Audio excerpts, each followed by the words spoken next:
A couple hours south of Chicago, I was driving through the back roads. Everywhere I went, I asked, "Have you seen any abandoned churches or old abandoned buildings?"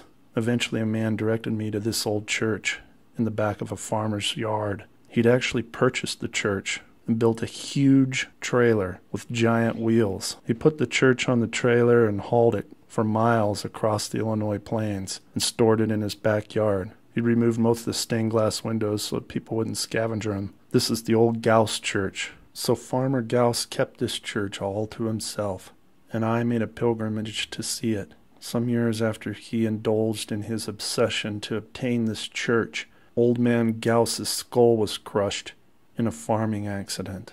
There's something about his obsession which intrigues me. I'd love to buy the church someday and set it up on some kind of giant tractor trailer and haul it across the United States, preaching repentance and the end of the world. This could be the beginning of a new charismatic church, one based on miracles, prophecy, mystery, and magic, all the things that sometimes I feel that I'm missing, things that have been watered down over the years. And churches run by old lawyers. Whatever happened to the seers, the visionaries, the people that would call others to repentance and boldly say, "You're a sinner"?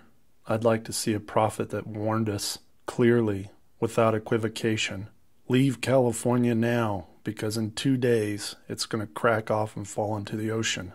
Now that would be a great sign. That would be more like the true Old Testament prophets that I love.